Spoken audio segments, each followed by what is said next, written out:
કેન્દ્રીય રેલવે મંત્રી અશ્વિની વૈષ્ણવે બાલાસોર ટ્રેન અકસ્માત મામલે વાત કરતા કહ્યું છે કે 2 લાઇનમાં ટ્રેકનું સમારકામ લગભગ પૂર્ણ કરી દેવામાં આવ્યું છે। અકસ્માતમાં મૃત્યુ પામેલા લોકોના પરિવારજનોનો પણ સંપર્ક કરવાનો સતત પ્રયાસ કરવામાં આવી રહ્યો છે। ભારતીય રેલવે બોર્ડે આ મામલે સીબીઆઈ તપાસની ભલામણ કરી છે।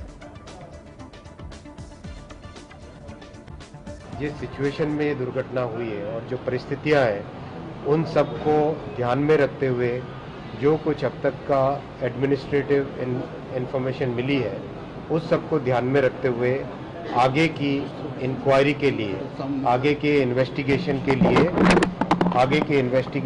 लिए इस केस को इस पूरे मामले को सीबीआई के पास देने का रेलवे बोर्ड की तरफ से रिकमेंडेशन किया जा रहा है। ओडिशाना बालासोरमा थयेली ट्रेन दुर्घटना विषे बात करता रेलवे मंत्री अश्विनी वैष्णवे जणाव्युं हतुं के रेलवे विभागना कमिशनरे आ समग्र घटनानी तपास करी छे। તેમણે કહ્યું છે કે થોડા દિવસો આ મુદ્દે રિપોર્ટ જારી કરવામાં આવશે, જેમાં અમે દુર્ઘટનાના કારણોની ઓળખ કરી છે। તેમણે કહ્યું છે કે અત્યારે અમારું મુખ્ય ધ્યાન રિસ્ટોરેશન પર છે।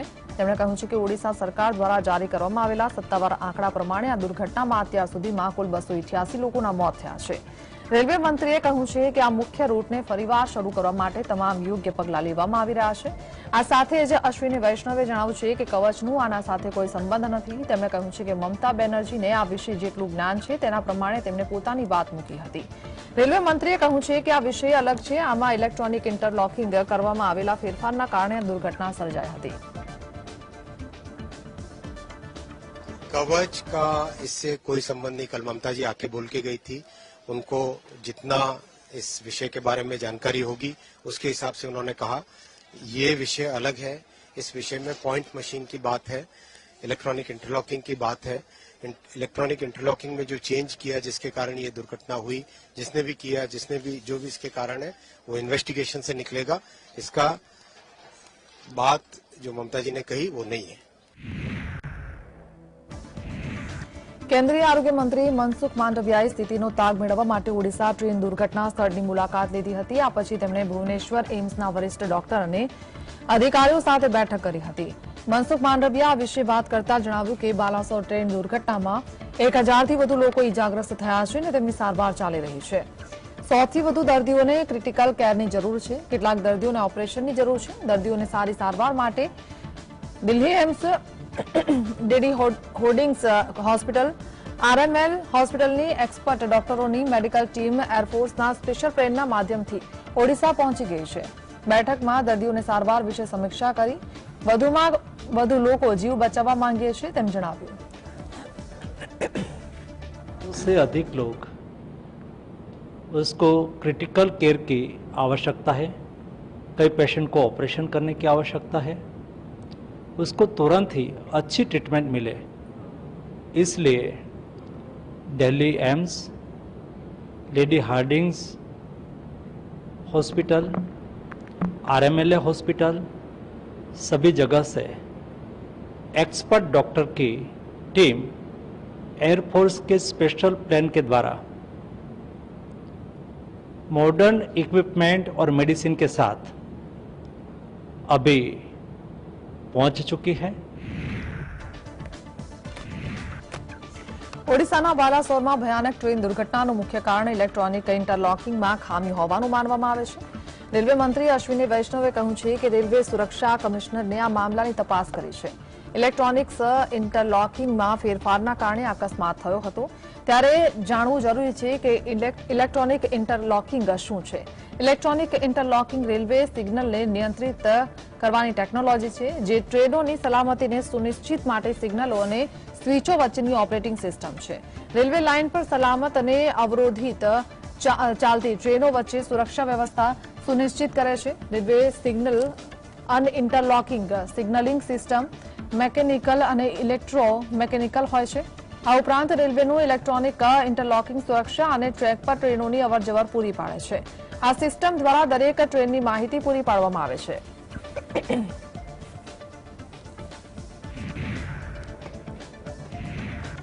કોંગ્રેસના નેતા અધીર રંજન ચૌધરી અને એઆઈસીસી ઇન્ચાર્જ ચલ્લાકુમારે ઓડિશામાં ટ્રેન દુર્ઘટના સ્થળની મુલાકાત લીધી હતી। આ વિશે વાત કરતા અધીર રંજન ચૌધરી જણાવ્યું છે કે દુર્ઘટના પછી જેટલી પણ કામગીરી કરવામાં આવી જોઈએ એ થઈ રહી છે, પરંતુ આ કામગીરી દુર્ઘટના ઘટ્યા પછી કરવામાં આવી રહી છે. જો આ પ્રકારની તત્પરતા ઘટ્યા પહેલા કરવામાં આવી હોત તો આ દર્દનાક દુર્ઘટના ન થવી જોઈએ. તેમણે કહ્યું છે કે મોટી વાતો કહેવી સરળ હોય છે, પરંતુ કહેવામાં અને કરવામાં ફરક ન હોવો જોઈએ. અધીર રંજન ચૌધરીએ એનડીઆરએફ અને રાજ્ય સરકારની બચાવ દળની ટુકડીઓની અને જવાનોની પ્રશંसा કરી હતી.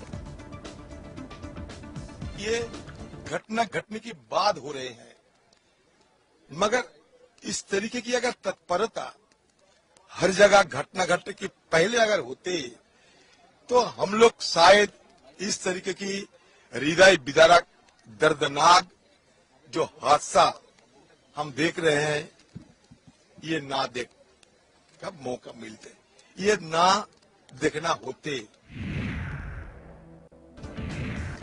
ઓડિશામાં થયેલી ટ્રેન દુર્ઘટનામાં 275 લોકોના મોત થયા છે, ત્યારે હવે કાટમાળ હટાવવાની અને સમારકામની કામગીરી શરૂ કરવામાં આવી છે.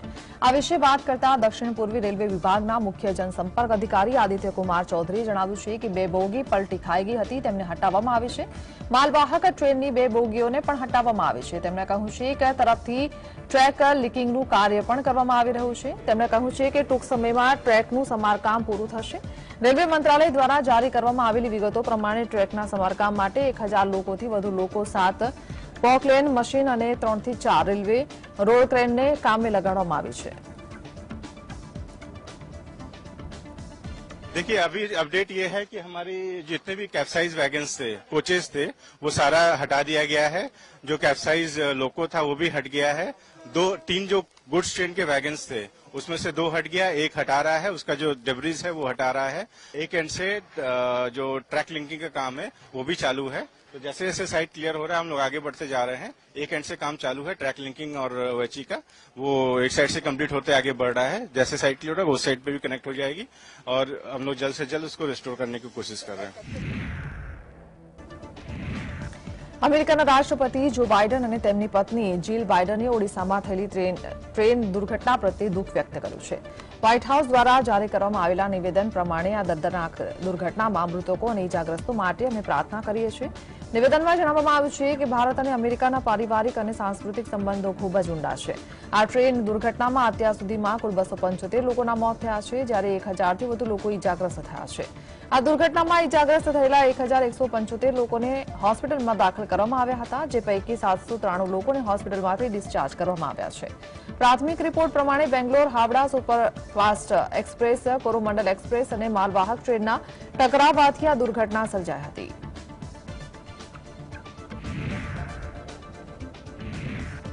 ઓડિશાના બાલાસોરમાં બનેલી ટ્રેન દુર્ઘટનાની તપાસ સુપ્રીમ કોર્ટના નિવૃત્ત ન્યાયાધીશની આગેવાનીવાળી એક્સપર્ટ પેનલ દ્વારા કરવામાં આવે તેવી માંગ સાથે સર્વોચ્ચ અદાલતના જાહેર હિતની અરજી દાખલ કરવામાં આવી છે.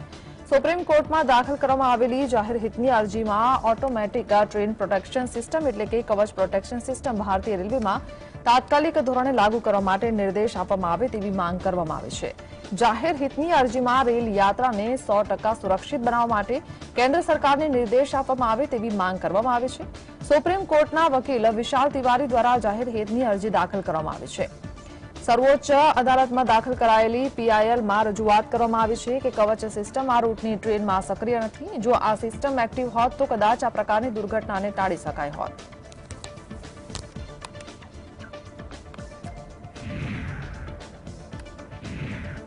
કેન્દ્રીય મંત્રી અનુરાગ ઠાકુરે ઓડિશા ટ્રેન દુર્ઘટના બાદ વિપક્ષ દ્વારા રેલવે મંત્રીના રાજીનામા વિશે પૂછેલા પ્રશ્નના જવાબમાં ઠાકુરે જણાવ્યું હતું કે વિપક્ષને જે માંગવું હોય એ માંગે, પરંતુ આવી સ્થિતિમાં દેશના લોકોએ સાથે આવવું જોઈએ.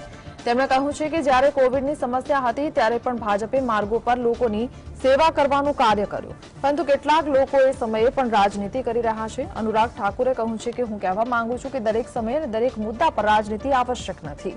કેટલાક મુદ્દાઓ રાજકીય પ્રશ્નોએ સાથે આવવું જોઈએ, કારણ કે આ ઘટના ખૂબ જ ચિંતાજનક હતી અને સેવા ભાવે આગળ આવવું જોઈએ. ऐसी दुर्घटना पर देश को एक साथ आना चाहिए. जब कोविड की समस्या थी तब भी हम सब ने, जहां एक और भारतीय जनता पार्टी ने सड़कों पर उतरकर भी सेवा करने का काम किया, मजदूरों से लेकर गरीबों तक की. सरकार ने भी उस तरह से कदम उठाए. कुछ लोग उस समय भी राजनीति कर रहे थे.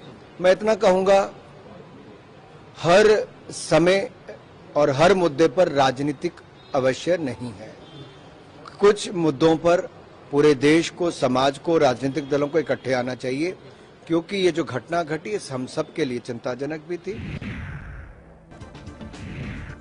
ડિવિઝનલ કમિશનરની ઓફિસમાં વિરોધ કરવા અને સરકારી મિલકતોને નુકસાન પહોંચાડવાના 23 વર્ષ જૂના કેસમાં કાશીની સ્પેશિયલ એમપી એમએલએ કોર્ટે કોંગ્રેસના સાંસદ રણદીપ સુરજેવાલા વિરુદ્ધ બિનજામીનપાત્ર વોરંટ જારી કરીને તેમને 9 જૂને હાજર થવાનો આદેશ કર્યો છે। એડીજી વિનયકુમાર સિંહે જણાવ્યું હતું કે રણદીપસિંહ સુરજેવાલાએ હાઈકોર્ટ સમક્ષ દાખલ કરેલી અરજીમાં માંગ કરી હતી કે જ્યાં સુધી હાઈકોર્ટ સમક્ષ દાખલ કરવામાં આવેલી અરજીનો નિકાલ ન થાય ત્યાં સુધી એમપી એમએલએ કોર્ટ સમક્ષ હાજર થવાથી મુક્તિ આપવામાં આવે। જો કે હાઈકોર્ટે સુરજેવાલાની આ અરજી ફગાવી દીધી છે।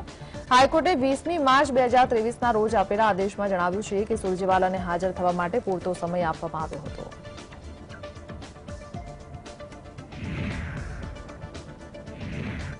ઓડિશાના બાલાસોર ટ્રેન દુર્ઘટના વિશે વાત કરતા રેલવે બોર્ડના ઓપરેશન વિભાગના સભ્ય જયા વર્માએ જણાવ્યું છે કે રેલવે મંત્રી છેલ્લા 26 કલાકથી ઘટના સ્થળ પર જ છે અને ત્યાંથી તેઓ સ્થિતિની સમીક્ષા કરી છે। જ્યાં વર્માએ જણાવ્યું છે કે પ્રાથમિક તપાસમાં સામે આવ્યું છે કે સિગ્નલમાં કોઈ સમસ્યા હોઈ શકે છે। રેલવે સેફટી કમિશનરની તપાસ હજુ જારી છે અને માટે અમે પણ રિપોર્ટની રાહ જોઈ રહ્યા છે। વર્માએ કહ્યું છે કે માત્ર કોરોમંડલ એક્સપ્રેસનો અકસ્માત થયો હતો અને તેને ક્ષતિ પહોંચી હતી। કોરોમંડલ એક્સપ્રેસ ટ્રેન માલવાહક ટ્રેન સાથે ટકરાઈ હતી। ટ્રેનનો જ્યારે અકસ્માત થયો ત્યારે તેની ગતિ લગભગ 128 કિલો પ્રતિ કલાકની હતી। सिर्फ एक ट्रेन क्षतिग्रस्त हुई, एक ट्रेन का एक्सीडेंट हुआ जो कि कोरोमंडल थी। उस ट्रेन किसी कारण, जिस भी कारण के वजह से, जिसको हमें पता चलेगी अभी डिटेल में कि क्या कारण था, वो जो एक्सीडेंट ग्रस्त हुई और अप लूप लाइन में जो आयरन ओर की ट्रेन खड़ी हुई थी, जो मैंने आपको बताई मालगाड़ी, उससे टकराई। उसके ऊपर उसका इंजन चला गया, उसके कुछ कोचेस चले गए और ये इतना तेज इम्पैक्ट था वो बेसिकली इसलिए था क्योंकि ट्रेन अपनी फुल स्पीड पे थी। બાલાસોર ટ્રેન દુર્ઘટના મુદ્દે ઓડિશા સરકાર દ્વારા સત્તાવાર આંકડા જાહેર કરવામાં આવ્યા છે। ઓડિશા સરકારના મુખ્ય સચિવ પ્રદીપ જૈનાએ જણાવ્યું છે કે 3 જૂનના રોજ રેલવે વિભાગ દ્વારા મૃતકોના આંકડા જાહેર કરવામાં આવ્યા હતા, જે પ્રમાણે ટ્રેન દુર્ઘટનામાં 288 લોકોના મોત થયા છે। તેમણે કહ્યું છે કે 3 જૂનના રોજ રાત્રે ડિસ્ટ્રિક્ટ મેજિસ્ટ્રેટ મૃતકોના ડેટાની તપાસ કરવામાં આવી છે અને તેમાં સામે આવ્યું છે કે કેટલાક શબને 2 વાર ગણી લેવામાં આવ્યા છે। એટલે ત્યારબાદ આ મૃત્યુઆંક 275 હોવાનું સામે આવ્યું હતું। આ 275 શબ પૈકી 78 શબને પરિવારજનોને સોંપવામાં આવ્યા છે। આ સાથે 1175 ઇજાગ્રસ્તો પૈકી 793 દર્દીઓને સારવાર બાદ હોસ્પિટલમાંથી ડિસ્ચાર્જ કરવામાં આવ્યા છે। That few dead bodies have been reported twice, double count. So after weeding out those duplicates, the collector has arrived at the final figure, which he has intimated in writing in the form of a letter, that the death toll till 10 a.m., whatever the letter indicates, the death toll is 275, not 288. Railway બોર્ડના સંચાલન વ્યવસાય વિકાસના અધિકારી જયા વર્મા સિન્હાએ ટ્રેનમાં કવચ વિશે વાત કરતા જણાવ્યું કે કવચ ભારતમાં તૈયાર કરવામાં આવી સિસ્ટમ છે। એન્ટી કોલિઝન સિસ્ટમ એટલે કે કવચને ટ્રેનમાં ઉપયોગ કરવામાં આવતો હોવાથી તેને ટેસ્ટિંગ ખૂબ જ ચુસ્ત રીતે કરવામાં આવે છે। રેલવે મંત્રી પોતે કવચની ટેસ્ટિંગ માટે ટ્રેનમાં બેઠા હતા। આ વિશે વાત કરતા રેલવે વિભાગના અધિકારીએ જણાવ્યું છે કે કવચની ટેસ્ટિંગથી અમે સંતુષ્ટ હતા, પરંતુ આ ડિવાઇસને દરેક ટ્રેક પર મૂકવા પડે છે અને તમે જાણો છો કે ભારતની ટ્રેન કેટલા કિલોમીટર સુધીનો વિસ્તાર ધરાવે છે। તેમણે કહ્યું છે કે કેન્દ્ર સરકારે કવચ માટે બજેટમાં 13,000 કરોડ રૂપિયાની ફાળવણી કરવામાં આવી હતી। તેમણે કહ્યું છે કે આ યંત્રને તમામ લાઇન્સ અને ટ્રેનમાં લગાવવા માટે સમય અને પૈસાની પણ જરૂર પડે છે।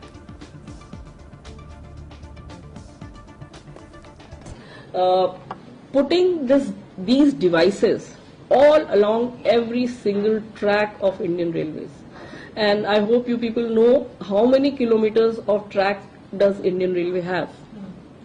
Okay, so physically putting these devices along the track is going to take some time. It costs money. So what has been done? Because we know that this is a device that we need on top priority to make safe rail journeys safe, it has been sanctioned as a priority work on Indian Railways. The money has been sanctioned. ઓડિશાના બાલાસોરમાં train દુર્ઘટના થઈ છે ત્યારે મથુરાથી ભાજપના સાંસદ અને અભિનેત્રી હેમા માલિનીએ ગોવર્ધન પરિક્રમામાં ભાગ લેવા આવતા લોકોની જોખમી મુસાફરી મુદ્દે ચિંતા વ્યક્ત કરી. આ વિશે વાત કરતા અભિનેત્રીએ જણાવ્યું કે ગોવર્ધન પરિક્રમામાં ભાગ લેવા માટે કેટલાક લોકો બસની ઉપર ચડીને મુસાફરી કરે છે તેવો દાવો કરવામાં આવ્યો છે. એ ખરેખર ચિંતાજનક છે. તેમણે કહ્યું છે કે આ અંગે વહીવટીતંત્રને જાણ કરીશ અને આ પ્રકારની મુસાફરી ન કરવા અપીલ કરી હતી. હેમા માલિનીએ ચિંતા વ્યક્ત કરતા કહ્યું છે કે આ પ્રકારની મુસાફરીથી અહીં પણ દુર્ઘટના સર્જાઈ શકે છે. તેમણે કહ્યું છે કે અમે અધિકારીઓને આ પ્રકારની બાબતો ચલાવી ન લેવાની સલાહ આપી હતી. अभी आपने जो फोटो दिखाया इसको देख के मुझे भी डर लग रहा है कि आप कह रहे हैं कि ये गोवर्धन परिक्रमा में ये इतने लोग खड़े होकर ओपन गार्ड बस में जा रहे हैं, बस के अंदर भी है, बस के बाहर भी. It's not allowed. I think sir हम बताएंगे हमारे प्रशासन को कि ऐसा अलाउ नहीं करने के लिए. Anything can happen here also. जो जितने भी ऑफिसर्स हैं अच्छा काम कर रहे हैं, लेकिन कहीं ये देखा नहीं होगा. हमने अभी आपने जो दिखाया हमने बताया है और उसका अच्छी तरह से जांच करेंगे. બિહારના ભાગલપુરમાં રવિવારે મોટી દુર્ઘટના સર્જાઈ હતી. અહીં અગુવાની સુલતાનગંજ વચ્ચે નવો બની રહેલો બ્રિજ અચાનક ધરાશાયી થયો હતો. નવો બની રહેલો બ્રિજ આંખના પલકારામાં ધરાશાયી થયો તેવો વીડિયો પણ હાલ સોશિયલ મીડિયામાં વાયરલ થઈ રહ્યો છે. ગંગા નદી પર બનાવવામાં આવી રહેલો બ્રિજ ધરાશાયી થતા બ્રિજ કેવી રીતે ધરાશાયી થયો તેને લઈને અનેક સવાલ ઉઠી રહ્યા છે.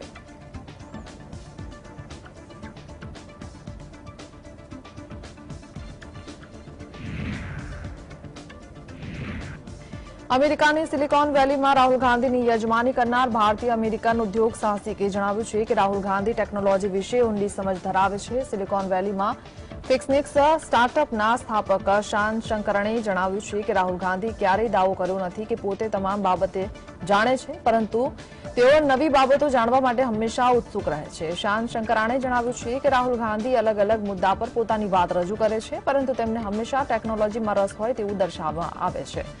રાહુલ ગાંધીની પર્સનાલિટી વિશે વાત કરતા અમેરિકા સ્થિત ઉદ્યોગ સાહસિકે જણાવ્યું છે કે હું રાહુલ ગાંધીને બુદ્ધ કહીશ. હું રાહુલ ગાંધીને બુદ્ધ કહીશ. તેઓ જીવિત બુદ્ધ સમાન છે.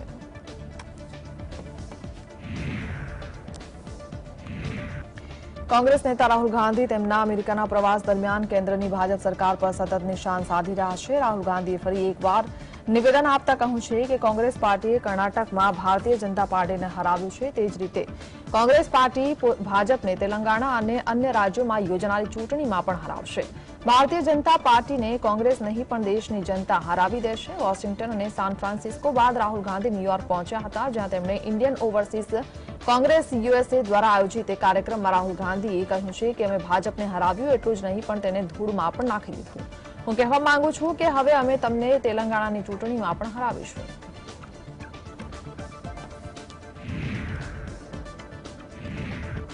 ગૃહ મંત્રાલયે મણિપુર હિંસાની તપાસ માટે 3 રાજ્યોના ન્યાયિક પંચની રચના કરી છે. આ પંચનું નેતૃત્વ ગુવાહાટી હાઈકોર્ટના ભૂતપૂર્વ મુખ્ય ન્યાયાધીશ અજય લાંબા કરશે, જ્યારે નિવૃત્ત આઈએએસ અધિકારી હિમાંશુ શેખર દાસ અને નિવૃત્ત આઈપીએસ અધિકારી આલોક પ્રભાકર સમિતિના સભ્ય હશે.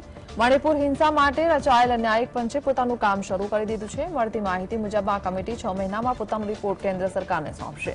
ઉપરાંત કોઈપણ વ્યક્તિ પૂરતા પુરાવાના આધારે આ કમિશનમાં પોતાની ફરિયાદ નોંધાવી શકે છે. આયોગ આ મુદ્દાઓ પર તપાસ કરશે કે મણિપુરમાં કયા સંજોગોમાં હિંસા ફાટી નીકળી અને પરિસ્થિતિ કેવી રીતે ખરાબથી ખરાબ થઈ ગઈ. કમિશન એ વાતની પણ તપાસ કરશે કે હિંસા સમયે સરકારી કર્મચારીઓ કે જવાબદાર લોકોએ તેમની કેવી રીતે ફરજ બજાવી હતી કે તે સમયે તેમની ભૂમિકા શું હતી. આ કમિશનનું હેડક્વાર્ટર ઇમ્ફાલમાં હશે.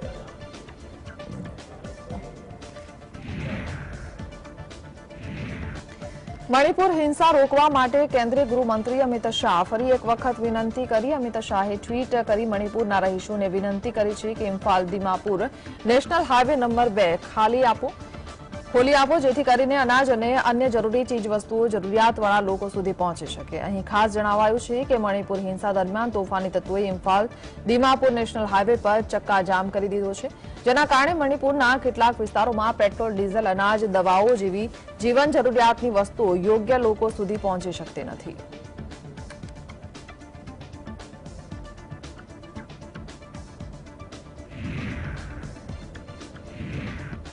કોંગ્રેસના દિગ્ગજ નેતા અને કર્ણાટકના નાયબ મુખ્યમંત્રી ડીકે શિવકુમારે પદ સંભાળ્યા બાદ પ્રથમ વખત તેમના મત વિસ્તાર કનકપુરાની મુલાકાત લીધી હતી. અહીં લોકોએ તેમનું ઉષ્માભર્યું સ્વાગત કર્યું હતું. સ્વાગતથી અભિભૂત થયેલા શિવકુમારે તેમના સમર્થકોને કહ્યું હતું કે કોંગ્રેસના પ્રમુખ મલ્લિકાર્જુન ખડગે અને ગાંધી પરિવારના સભ્યોની સલાહના પગલે તેમણે સીએમ પદ માટેનો તેમનો દાવો છોડ્યો. પોતાના સમર્થકોને સંબોધન કરતા શિવકુમારે કહ્યું છે કે મને મુખ્યમંત્રી બનાવવા માટે મોટી સંખ્યામાં વોટ આપ્યો, પરંતુ શું કરીએ? એક નિર્ણય લેવાયો હતો. રાહુલ ગાંધી, સોનિયા ગાંધી અને મલ્લિકાર્જુન ખડગે મને કેટલીક સલાહ આપી, તેમની વાતનું મારે માન રાખવું પડ્યું. હવે મારે ધીરજપૂર્વક રાહ જોવી પડશે, પણ તમારી ઈચ્છા વ્યર્થ નહીં જાય. આપણે ધીરજ રાખવી જોઈએ.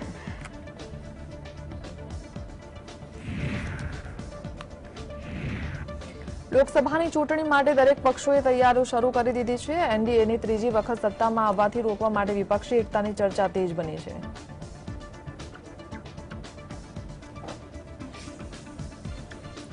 ભાજપે પણ પોતાના જૂના સાથી પક્ષોને ફરીથી સાથે લાવવાના પ્રયાસો શરૂ કરી દીધા છે. આ સંબંધમાં તેલુગુ દેશમ પાર્ટીના નેતા ચંદ્રબાબુ નાયડુએ અમિત શાહ સાથે મુલાકાત કરી હતી. આ બેઠકમાં ભાજપના રાષ્ટ્રીય અધ્યક્ષ જેપી નડ્ડા પણ હાજર રહ્યા હતા. લગભગ 1 કલાક સુધી ચાલેલી આ બેઠકમાં વર્ષના અંતમાં યોજાનારી તેલંગાણા વિધાનસભાની ચૂંટણી અને આવતા વર્ષે યોજાનારી લોકસભાની ચૂંટણી અંગે ચર્ચા કરવામાં આવી હતી. સૂત્રોના જણાવ્યા અનુસાર આ વર્ષે યોજાનારી તેલંગાણા વિધાનસભા ચૂંટણી માટે ભાજપ અને ટીડીપી એક સાથે આવી શકે છે.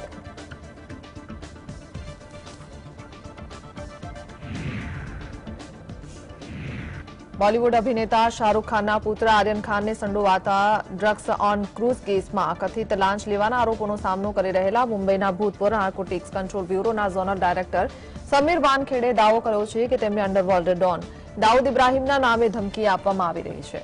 સમીર વાનખેડે પોલીસને આપેલા નિવેદનમાં કહ્યું છે કે મને નકલી ટ્વિટર એકાઉન્ટ પરથી દાઉદ ઇબ્રાહીમના નામે ધમકીઓ મળી રહી છે, તેમજ મારા પરિવારને પણ ધમકીઓ આપવામાં આવે છે.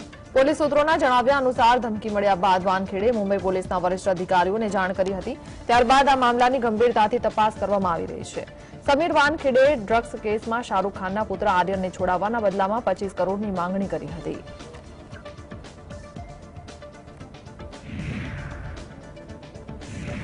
જ્ઞાનવાપી શૃંગાર ગૌરી કેસના મુખ્ય અરજદાર અને વિશ્વ વૈદિક સનાતન સંઘના સ્થાપક જીતેન્દ્રસિંહ બીસેને જ્ઞાનવાપી સાથે સંબંધિત તમામ બાબતોથી અલગ થવાની જાહેરાત કરી છે. આ પહેલા જીતેન્દ્રસિંહના વકીલ શિવમ ગોરે આ કેસમાંથી પોતાને અલગ કરી દીધા હતા. જીતેન્દ્રસિંહે આ અંગે માહિતી આપી. જીતેન્દ્રસિંહે અહીં જારી કરેલા એક નિવેદનમાં જણાવ્યું હતું કે હું અને મારો પરિવાર જ્ઞાનવાપી સંબંધિત તમામ કેસોની પોતાને અલગ કરી રહ્યા છે, જે મારા પરિવાર દ્વારા દેશ અને ધર્મના હિતમાં વિવિધ અદાલતોમાં દાખલ કરવામાં આવ્યા હતા. આ તમામ કેસોમાં મને અને મારા પરિવારને દરેક રીતે હેરાન કરવામાં આવી રહ્યા છે. આ ધાર્મિક યુદ્ધ લડતી વખતે અમારા સમાજે અમને જ દેશદ્રોહી જાહેર કરી દીધા છે.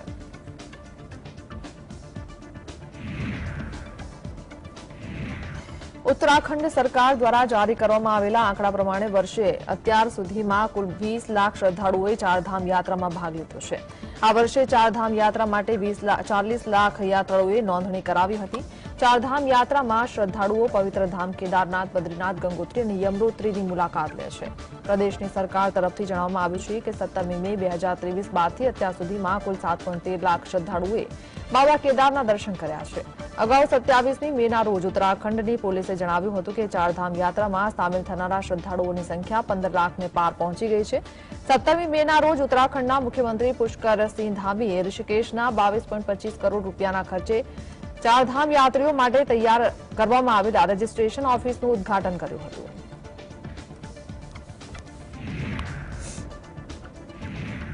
ભારતીય હવામાન વિભાગે રવિવારે દિલ્હી અને આસપાસના વિસ્તારમાં ગાજવીજ સાથે હળવાથી મધ્યમ પ્રમાણમાં વરસાદ પડવાની સંભાવના વ્યક્ત કરી છે. વરસાદ સાથે 30 થી 50 કિલો પ્રતિ કલાકની ઝડપે પવન પણ ફૂંકાઈ શકે છે. દિલ્હી, એનસીઆર, સોનીપત, રોહતક સહિતના અનેક વિસ્તારોમાં વરસાદી સ્થિતિની સંભાવના છે. હવામાન વિભાગ પ્રમાણે રાજસ્થાન અને ઉત્તર પ્રદેશના કેટલાક વિસ્તારોમાં મધ્યમ પ્રમાણમાં છૂટોછવાયો વરસાદ પડી શકે છે. ઉત્તર પ્રદેશના જહાંગીરપુરા બાદ દેવાઈ બુલંદ શહેરમાં પણ વરસાદની સંભાવના વ્યક્ત કરવામાં આવી છે. હવામાન વિભાગે દિલ્હીમાં વરસાદની સ્થિતિ મુદ્દે યલો એલર્ટ પણ જારી કર્યું છે. 4 જૂનના રોજ દિલ્હીમાં લઘુત્તમ તાપમાન 23 ડિગ્રી, જ્યારે મહત્તમ તાપમાન 37 ડિગ્રી સેલ્સિયસ રહેવાની સંભાવના વ્યક્ત કરી છે. લોકોને ઘરમાં રહેવાની અને હવામાનની સ્થિતિને ધ્યાનમાં રાખીને બહાર મુસાફરી કરવાની પણ સલાહ આપવામાં આવી છે.